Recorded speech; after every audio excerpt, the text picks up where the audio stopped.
how exactly did we get here? Well, according to Shams, after the team fell to 9-13, that was December 1st, his agent, Giannis, reiterated the time has come to part ways, but the trade deadline, it came and went, and no trade happened. And all the while, Giannis is dealing with injuries, and that eventually caused the NBA to launch an investigation into the Bucks for shutting him down. By the way, in the background, Giannis is still eligible for a 4-year, $275 million contract extension on October 1st, or he could be traded. So Shams has an excellent piece. It's up right now on ESPN.com, and it really details in excruciating fashion in a lot of ways what the Bucks organization, Doc Rivers, Giannis, has been going through this entire year. So can you just walk us through some of the stories that I think tell a much bigger picture than we've seen before about this contentious standoff? So, Malika, one source with the team told me this week and really summed it up. When your best player is 1 foot in, 1 foot out, you're just not going to win. That tension bleeds over to the environment of the team, the culture of the team, and most importantly, the levers and misalignment across the organization. You think about your ownership group, your management, your coaches, and your players. It bleeds into all of that. And one specific example where we saw that from the coach and the player dynamic was the most critical point in the Bucks calendar. That was the first week of March, Malika, and that's when the Bucks had a string of games where they had to win these games. It was make or break to make the play-in tournament, which they had sold to Giannis. We're going to get to the playoffs and make some noise. And on March 1, they lost in Chicago, a double-digit lead. It ended up being a blowout defeat. Then comes March 2. It was a game of a back-to-back against the Boston Celtics. Doc Rivers called for a team meeting that day. And the day of the game, this team meeting, my understanding is in that meeting, Doc Rivers implored his team, according to 6 people in the room, to look at my resume and, quote, Google me. I took teams to the playoffs and championship that weren't supposed to be there. I thought this was one of them.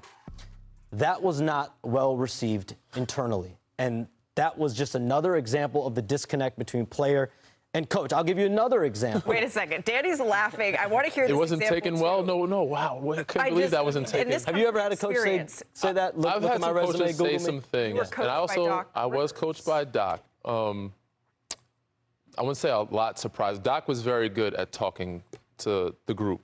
Not a lot surprised me when certain things happened.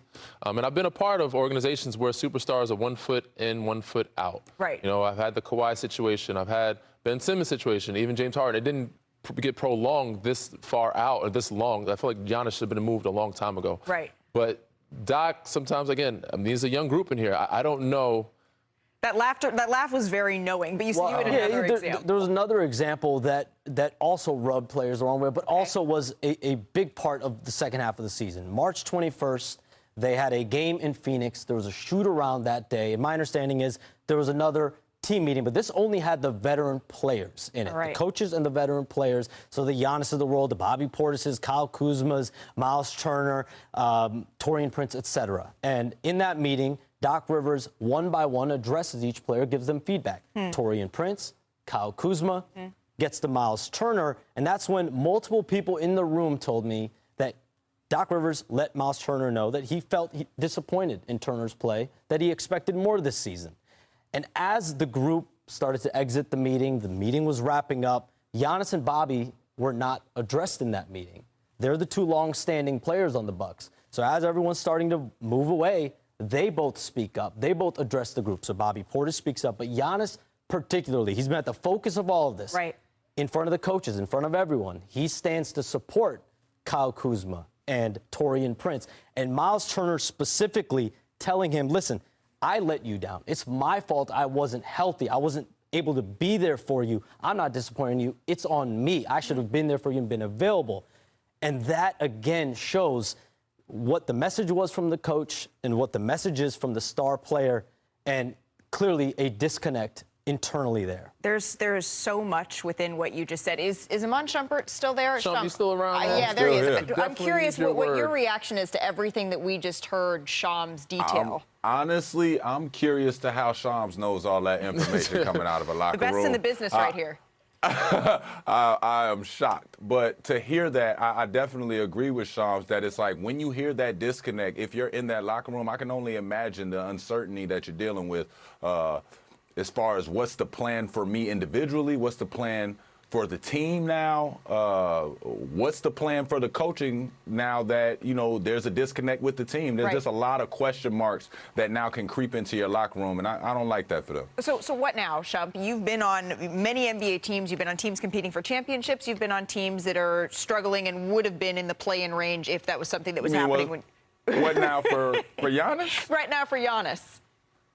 Oh, Giannis, it's time to get some sunshine, brother. You were supposed to get it early on. You didn't want to be the bad guy. And this is what I started to come to the realization that, you know, I wanted Giannis. I wanted to see Giannis finally put on a Knicks jersey, and I wanted them to explore that. But seeing how all of this is happening on the, you know, the leaving the Milwaukee Bucks, and how this has been kind of a back and forth, and there's some tension there, I wouldn't want Giannis to go to New York anymore and, you know, bring any of that tension to the New York media. They're sharks. They're going to eat this up. And I think that would do again to a locker room what you don't want to see happen.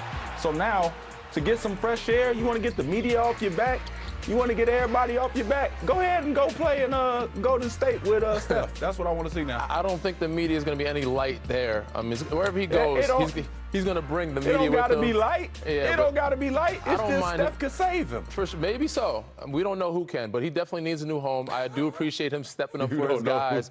And Doc is, you know, like certain coaches are known to be players coaches. Doc is definitely a players coach, but more of like a superstar coach. So maybe he, like, wouldn't say angled or was named towards certain guys and not gave Giannis some of the backlash or whatever it may be. But Giannis stepped in for those guys and said his piece.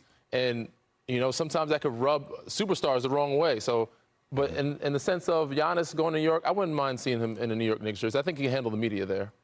I mean, listen, another example of what you just said. So, okay, Daddy. Kyle Kuzma, Miles Turner, a couple other veterans, Doc Rivers, the Bucks organization basically saying, listen, like, ownership is not going to be happy, does not want you to sit with illegitimate injuries as this team is down the line here. Yep. We know where they're at. We know what they're playing for. The one player that didn't get that same edict is Giannis. Right. So, Shump, you said you were impressed by just how much insight into this Shams has. I always am. So listen carefully as we tick off a couple of things here. One, do you, based on your reporting, believe that a breakup is inevitable with Giannis and the Bucks? And two, that investigation on whether or not he's going to play again this season, whether or not he's played his last game, what are you hearing there? So let's start with the first part. Forget what I think. Everyone at the highest levels around the Bucks, you think about ownership on down, believes there's an inevitability to what this is and a trade this offseason, based on where the Bucks are at with all this, based on where Giannis Antetokounmpo has clearly been at with this. The past, in a lot of ways, has set up the present. And in 2020 and in 2023, when Giannis signed his contract extensions, sources on both sides told me there was a gentleman's agreement, a promise of sorts, that if the time ever came that Giannis was ready for a trade, ownership and management would work collaboratively to assist that. And so you think about when these requests started last May, these around Giannis looked at unfulfilled promises. So fast forward to 2 weeks before the deadline, Giannis, his agent, meet with Jimmy Haslam and Wes Edens 2 weeks before the deadline and say, hey, we're ready, do right by Giannis. They do engage with teams. There's conversations that are had. There's one team and one offer that the Bucks seriously considered in the final hours at the NBA trade deadline. That's the Miami Heat. That's an offer on Tyler Hero, Khalil Ware, other players, multiple first-round picks, multiple swaps. The Bucks obviously chose not to do that deal. My understanding is ownership believed there would be better for them in the offseason. It's best to wait on this decision until the summer. As I talked to teams that were involved in this at the deadline, like Minnesota and Golden State and Miami, etc., there were a dozen or so teams. They do believe those same comparable offers, if not better, slightly, will be there for the Bucks this offseason. So I'm not worried about that part of it if I'm Milwaukee.